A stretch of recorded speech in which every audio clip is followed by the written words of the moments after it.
pertemuan yang ke-12. Pada pertemuan ini kita membahas tentang budaya organisasi. Tujuan pembelajaran ini adalah agar mahasiswa mampu menganalisis budaya organisasi dan elemen-elemen lingkungan organisasi yang berpengaruh terhadap organisasi. Antara lain yaitu para mahasiswa bisa diharapkan mampu memahami tentang definisi budaya organisasi itu apa, proses penciptaan budaya organisasi, karakteristik budaya organisasi, fungsi budaya organisasi, dan model budaya organisasi.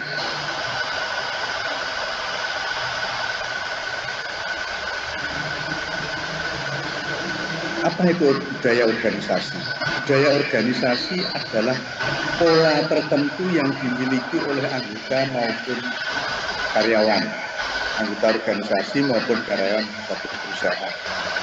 Jadi pola tertentu yang dimiliki hubungan antar anggota dan antar karyawan.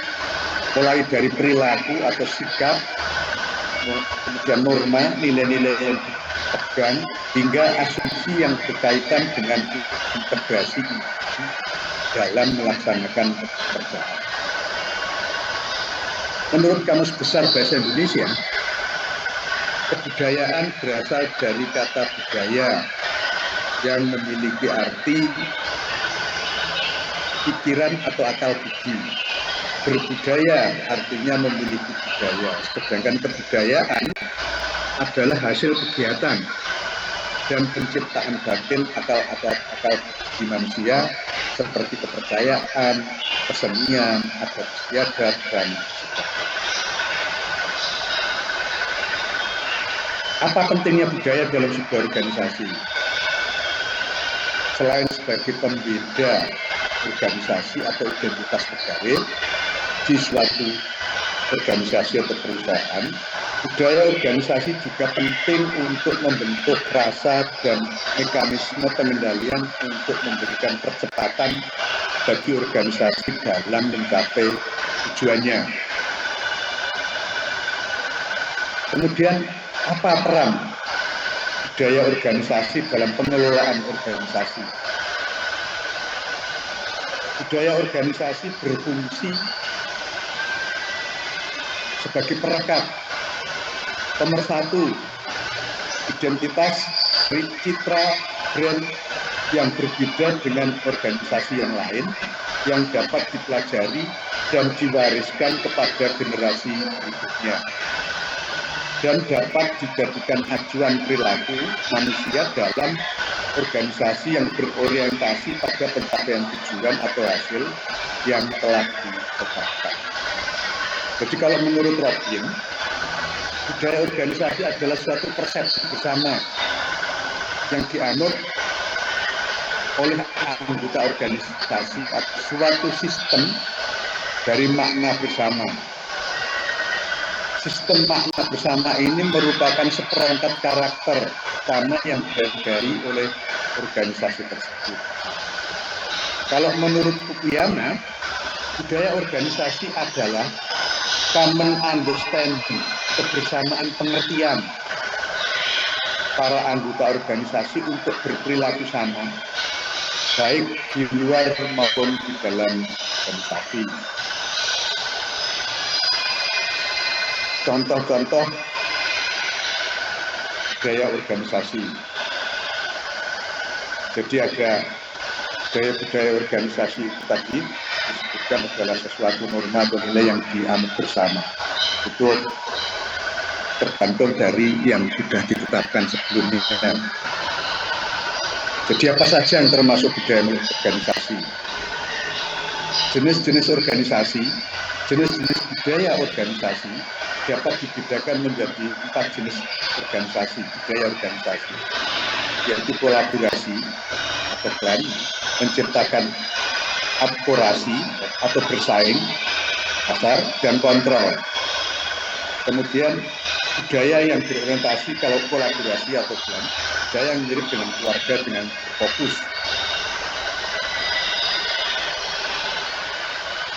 Jadi contoh-contoh itu antara lain juga, contoh budaya organisasi, itu lingkungan kerja yang produktif. Kalau di Garuda itu disebut sebagai efektif efisien. Lingkungan kerja yang produktif, yang merasa senang dan menikmati suasana bekerja. Kemudian kalau Garuda itu menyebutkan loyalitas, customer centric, kemudian onstage, honest, dan integritas. Ya. Jadi komunikasi yang terbuka dan jujur itu adalah organisasi, suasana yang menyenangkan, kemudian ada penghargaan pribadi, kemudian ada kerjasama yang baik, ada etos kerja yang santai, ada juga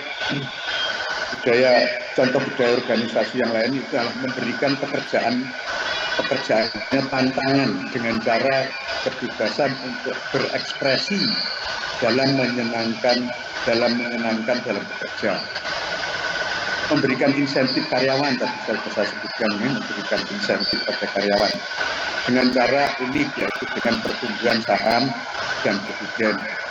Saham itu dimiliki oleh para karyawan. Kemudian dekorasi ruang yang unik dengan berbagai fasilitas, transparansi dan keterbukaan. Itu juga contoh-contoh budaya organisasi.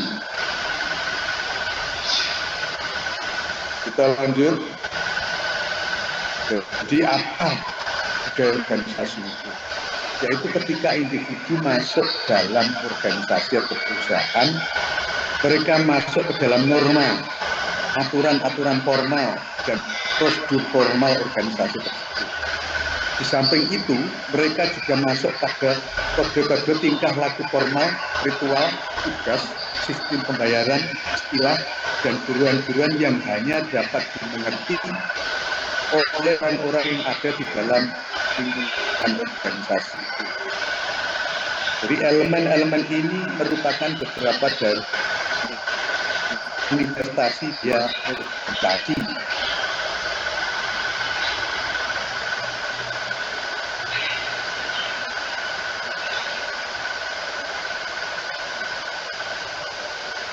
Budaya organisasi, proses terbentuknya budaya di dalam organisasi. Jadi proses terbentuknya budaya organisasi itu sendiri mengikuti beberapa alur. Pertama, para pendiri dan pimpinan lainnya membawa serta satu set asumsi dasar, nilai-nilai, perspektif, artefak atau ke dalam organisasi, dan menanamkan kepada karyawannya. Itu proses-prosesnya.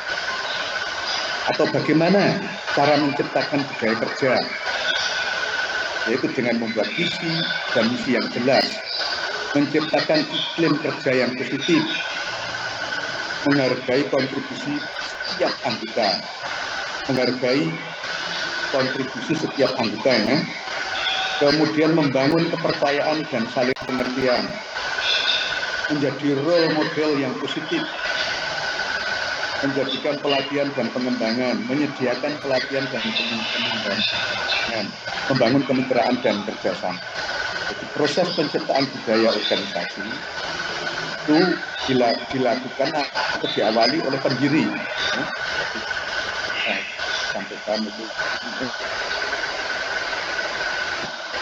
Jadi pendiri akan input dan orangnya yang sepikiran dan perasaan dengan mereka. Kemudian pendiri melakukan indoktrinasi ini agak keras sekali, atau mensosialisasikan cara pikir dan berperilaku kepada karyawan. Kemudian pendiri juga bertindak sebagai peran yang membuktikan dan nilai dan asumsi pendiri tersebut. Karakteristik budaya organisasi itu apa? Apa saja yang menjadi karakteristik budaya organisasi? Salah satu karakteristik budaya organisasi yaitu inisiatif individu dalam organisasi, pengarahan dalam organisasi, integrasi dalam organisasi, dukungan dari manajemen dan komunikasi, pola komunikasi dalam organisasi, kontrol, identitas, sistem, kendali, toleransi terhadap tindakan risiko, itu karakter-karakter organisasi. Tapi sebetulnya apa toh yang dimaksud dengan karakter organisasi? Karakter organisasi itu merupakan suatu kondisi di mana setiap organisasi atau lingkungan kerja mempunyai peraturan, kebijakan, sistem pemberian hadiah, dan misi lainnya yang berpengaruh pada setiap karyawan. Jadi karakter budaya organisasi, karakteristik budaya organisasi itu antara lain adalah inovasi dan pengambilan risiko, yaitu tindakan melakukan inovasi dan berani mengambil risiko dalam proses inovasi tersebut. Karakteristik yang lain adalah perhatian, yaitu sejauh mana para karyawan diharapkan bekerja secara analitik dan perhatian terhadap hal-hal yang lebih rinci. Kemudian karakteristik yang lain adalah orientasi hasil, yaitu sejauh mana manajemen memusatkan perhatian pada hasil, tidak hanya pada teknik dan proses yang digunakan untuk mencapai hasil. Kemudian orientasi ke orang atau pelaku ya, orientasi ke orang atau pelaku, yaitu sejauh mana keputusan manajemen mempertimbangkan efek hasil-hasil dari orang-orang di dalam organisasi. Kemudian karakteristik budaya yang lain adalah orientasinya ke tim. Kalau tadi yang ke individu atau orang, sekarang ke tim. Sejauh mana kegiatan kerja diorganisasikan dalam tim-tim kerja, bukan secara individu. Kemudian karakteristik budaya yang lain juga adalah keagresifan. Sejauh mana orang-orang itu agresif dan kompetitif dan bukannya bekerja santai-santai. Kemudian kemantapan. Sejauh mana kegiatan organisasi menekankan dipertahankannya status quo daripada pertumbuhan. Kita lanjut nih. Kemudian apa fungsi budaya organisasi? Fungsi budaya organisasi itu untuk mengatur segala aktivitas yang terjadi dalam organisasi agar organisasi berjalan lancar dan mencapai tujuan yang diharapkan. Budaya pada organisasi juga memiliki manfaat seperti memudahkan koordinasi aktivitas dalam suatu organisasi. Budaya organisasi memiliki fungsi untuk meningkatkan kekuatan nilai suatu organisasi. Maksudnya meningkatkan kualitas suatu organisasi melalui nilai-nilai dan norma-norma yang ada di dalam budaya organisasi itu. Kemudian, apa fungsi organisasi bagi karyawan? Fungsi budaya organisasi bagi karyawan adalah untuk mengatur segala aktivitas yang terjadi dalam organisasi agar organisasi berjalan lancar dan mencapai tujuan yang diharapkan. Budaya pada organisasi juga memiliki manfaat seperti memudahkan koordinasi aktivitas di dalam suatu organisasi. Jadi fungsi-fungsi budaya organisasi cukup banyak, seperti juga untuk menetapkan tapal batas antara satu organisasi dengan organisasi yang lain. Kemudian tadi juga sudah saya sampaikan, menimbulkan komitmen organisasi. Kemudian membentuk mekanisme, membuat makna dan kendali yang memadu, serta membentuk sikap serta perilaku karyawan. Fungsi budaya organisasi yang lain juga adalah menentukan atau memberikan nilai atau cap ya, identitas bagi para anggota organisasi. Kemudian menambah rasa kepemilikan dan menaikkan loyalitas karyawan dalam perusahaan dan menetapkan permainan organisasi di dalam organisasi. Oke, kita lanjut. Apa budaya dominan? Budaya dominan adalah sekumpulan nilai yang digunakan secara bersama oleh semua anggota organisasi. Dikatakan budaya dominan apabila seluruh anggota organisasi melaksanakan dan menjunjung nilai-nilai yang sudah ditetapkan organisasi. Contohnya apa? Contoh dari dominasi. Dominasi itu erat hubungannya dengan adanya sekelompok mayoritas dan minoritas di suatu daerah. Contoh konkretnya misalnya ketika dalam suatu daerah terdapat suku asli yang menduduki, kemudian ada suku pendatang, maka suku asli dalam daerah tersebut akan lebih mendominasi dan menguasai wilayah tersebut. Jadi budaya dominan itu mengungkapkan nilai-nilai inti yang dimiliki bersama oleh mayoritas anggota organisasi. Tentang budaya sebuah organisasi, hal tersebut merujuk pada budaya dominannya. Jadi inilah pandangan makro terhadap budaya yang memberikan kepribadian tersendiri dalam organisasi. Jika organisasi memiliki budaya, nilai budaya organisasi sebagai sebuah variabel independen akan berkurang secara signifikan karena tidak akan ada keseragaman penafsiran mengenai apa yang merupakan perilaku semestinya dan perilaku yang tidak semestinya.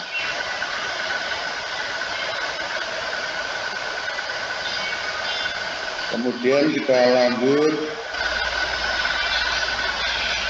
pengaruh budaya. Budaya dan pengaruhnya terhadap organisasi.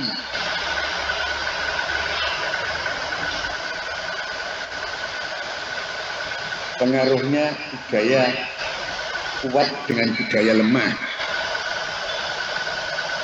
Budaya dengan formalitas. Budaya organisasi dengan budaya nasional. Coba kita bahas satu persatu.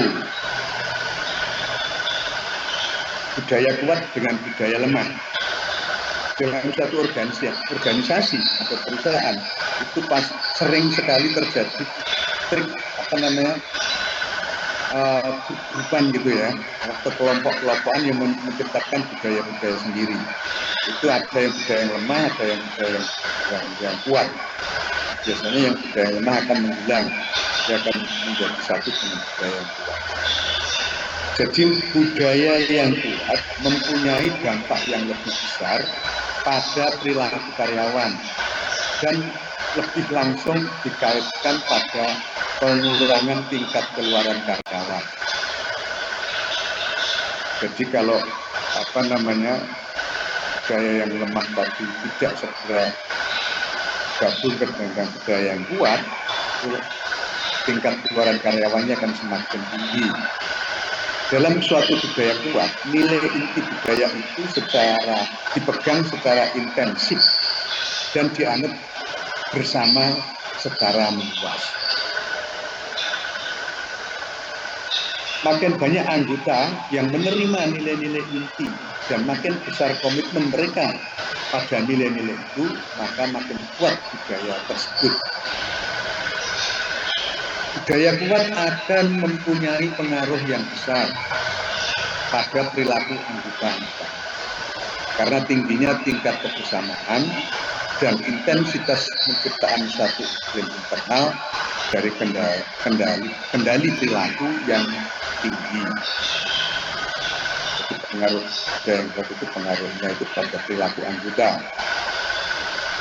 Suatu hasil yang spesifik dari budaya yang kuat adalah menurunnya tingkat keluaran karyawan. Jadi kalau karyawan itu semuanya sudah menyatu menjadi budaya yang kuat, tidak ada budaya yang lemah, ketika keluarnya karyawan itu relatif lebih kecil atau bisa dikeluarkan. Kemudian budaya lawan formalitas.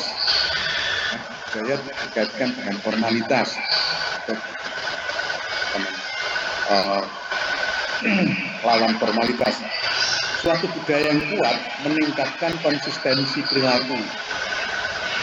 Budaya yang kuat dapat bertindak sebagai suatu pengganti formalitas.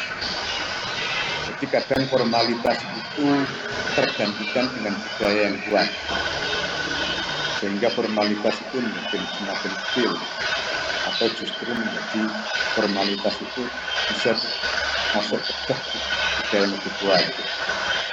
Formalisasi tinggi dalam suatu organisasi menciptakan ketertiban dan konsistensi.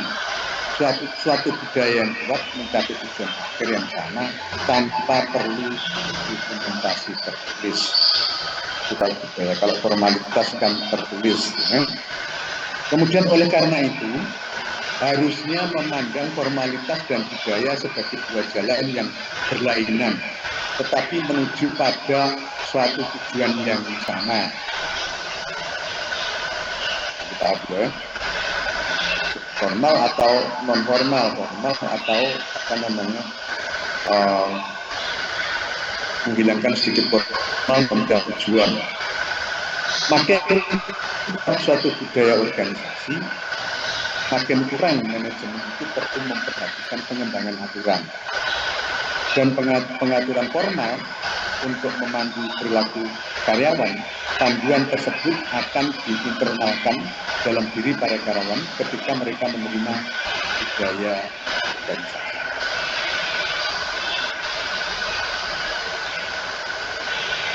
Oke, kita lanjut. Budaya organisasi melawan budaya nasional. Riset menunjukkan bahwa budaya nasional mempunyai dampak yang lebih besar pada karyawan daripada budaya organisasi mereka. Saya ulangi. Riset menunjukkan bahwa budaya nasional mempunyai dampak yang lebih besar pada para karyawan daripada budaya organisasi. Itu bisa kita lihat contohnya di dalam budaya BPJS, ya, itu kan budaya nasional. Di budaya organisasi harus mengikuti budaya BPJS seperti contoh, ya, budaya Jepang telah sangat kuat membentuk budaya perusahaan seperti Mazda, dan karyawan Jepang menolak nilai budaya People Power. Kalau People Power ini kan Amerika, ya. Kalau Mazda ini budaya Jepangnya sangat kental. Kesimpulannya bahwa budaya nasional lebih besar pengaruhnya daripada budaya organisasi terhadap pemahaman perilaku orang di tempat kerja. Seperti yang saya sampaikan tadi terkait dengan BPJS. Budaya nasional lebih besar pengaruhnya daripada budaya organisasi terhadap pemahaman perilaku orang di tempat kerja.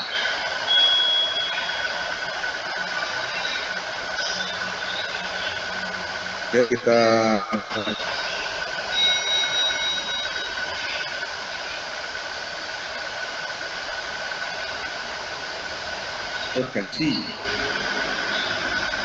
organisasi culture instrumen. Ada hierarki culture, ada market culture, ada clan culture, di tingkatan budaya, ada pasar budaya, ada clan budaya, dan autokrasi culture. Autokrasi. Coba kita lihat satu persatu. Hierarki culture, budaya organisasi, jenis kebudayaan hierarki ini dilandasi oleh struktur dan kendali. Jadi perlu dipahami, ya. Struktur organisasi ini juga membentuk budaya di dalam organisasi. Budaya hierarki itu muncul dari struktur organisasi. Kemudian lingkungan kerja bersifat formal dan pengendalian yang ketat. Itu berdasarkan struktur organisasi. Lingkungan kerja menjadi bersifat formal dan pengendalian yang cukup ketat. Dari organisasi yang hierarki. Kepemimpinan didasarkan pada koordinasi dan pemantauan yang terorganisir dengan budaya yang menekankan efisiensi dan produktivitas.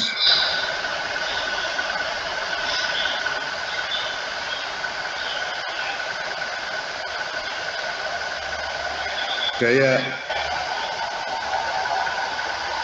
yang hierarki atau yang terbentuk dari struktur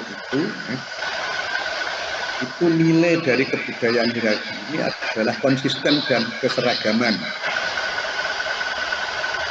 Kemudian sukses dalam konteks organisasi yang mengadopsi kebudayaan hierarki ini adalah perencanaan yang handal, kualitas produk dan layanan yang tinggi, pengiriman yang tepat waktu, dan biaya operasional yang rendah. Ini struktur terbentuk dari struktur organisasi yang sempurna. Jadi manajemen harus memastikan kepastian pekerjaan dan produktabilitasnya, gitu kan. Jadi hierarki budaya terbentuk, dan lagi saya sampaikan, dari struktur organisasi itu. Oke, kemudian kita lihat market budaya. Budaya ini dibangun atas dasar dinamika persaingan dan pencapaian hasil nyata. Fokusnya adalah tujuan dan hasil. Organisasi tipe kebudayaan pasar ini berpusat pada lingkungan eksternal, yaitu pelanggannya, di mana mereka lebih mendahulukan kepentingan pelanggan atau pangsa pasar dan laba perusahaan dibandingkan dengan kepuasan karyawannya maupun pengembangan sumber daya manusianya. Itu budaya market, budaya pasar. Kalau organisasi menekankan pada budaya pasar ini, inilah yang terjadi. Jadi tipe budaya pasar ini berpusat pada eksternal pelanggannya. Mereka lebih mendahulukan pelanggan atau pangsa pasar dan pasarnya serta laba perusahaan dibanding dan kepuasan karyawannya, karena dia menspesialkan pelanggan pasar. Tujuan berkebudayaan pasar ini adalah meraih keuntungan yang terbesar, keuntungan yang terbesar, mendapatkan pangsa pasar yang terbesar dan mengalahkan pesaingnya. Sukses dalam konteks organisasi yang berkarakteristik kebudayaan pasar ini adalah mendapatkan pangsa pasar terbesar dan menjadi pimpinan pasar, market leader. Maka perusahaan yang akan punya cita-cita memimpin pasar, dia harus berorientasi pada market culture. Oke, kita lanjut. Clan culture. Dalam organisasi yang berkebudayaan clan ini, setiap anggota dalam organisasi memiliki rasa kebersamaan dan kekeluargaan.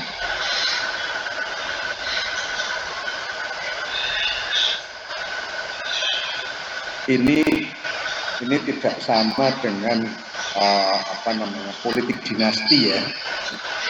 Tidak sama dengan politik dinasti. Jadi budaya clan mengacu pada jenis budaya perusahaan yang menumbuhkan lingkungan kolaboratif dan kekeluargaan dengan menghargai komitmen, partisipasi, dan kesetiaan. Struktur horizontalnya mempunyai tim-tim yang terdiri dari karyawan yang erat, yang sangat mengidentifikasi visi dan misi organisasi dan bersatu demi tujuan besar. Para pemimpin atau pemimpin organisasi dianggap sebagai mentor, bahkan sebagai figur seorang ayah yang bertindak sebagai kepala keluarga. Kemudian tipe kebudayaan plan ini mirip dengan organisasi tipe keluarga yang berusaha untuk mencapai mufakat dan komitmen melalui ketertiban dan komunikasi antar anggota serta menghargai kerjasama, partisipasi dan culture. Plan culture ini sukses dalam konteks kebudayaan adalah memenuhi kebutuhan pelanggan dan kepedulian terhadap masyarakat. Ini culture plan. Kalau market plan tadi atau budaya pasar itu mengutamakan profitabilitas. Semuanya dievaluasi dengan mempertimbangkan keuntungan. Setiap posisi memiliki tujuan yang sejalan dengan tujuan perusahaan yang lebih besar, dan seringkali terdapat beberapa tingkat pemisahan antara peran karyawan dan pimpinan. Sedangkan kalau hierarki culture itu adalah jenis budaya organisasi yang memberikan penekanan kuat pada struktur, pada ketertiban dan aturan. Dalam jenis budaya ini, organisasi disusun secara hierarki dengan sistem hierarki terrinci yang menentukan jabatan, peran, dan tingkatan di dalam organisasi. Kemudian yang terakhir adalah budaya advokasi dalam lingkungan bisnis. Budaya organisasi jenis ini didasarkan pada energi dan aktivitasnya. Advokasi. Budaya organisasi jenis ini didasarkan pada energi dan kreativitas. Jadi anggota organisasi atau karyawan didorong untuk berani mengambil risiko, autokrasi,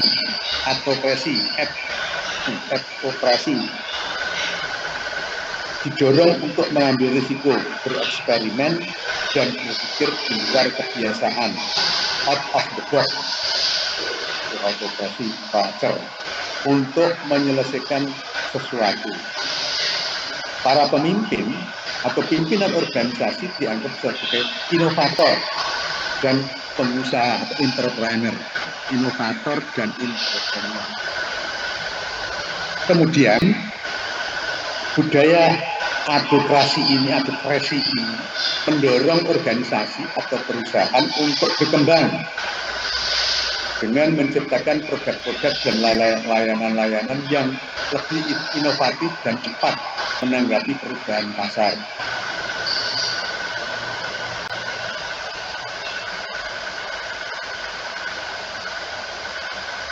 Sukses dalam konteks kebudayaan advokasi ini adalah memiliki produk dan layanan baru serta menjadi pelopor sesuatu yang baru. Jadi budaya advokasi ini dalam lingkungan bisnis menggambarkan pendekatan korporat berupa kepemimpinan yang terdesentralisasi.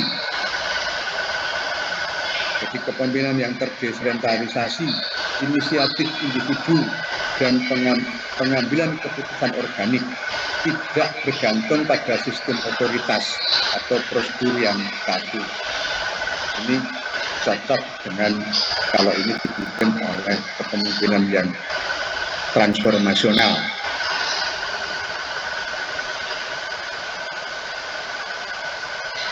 Oke.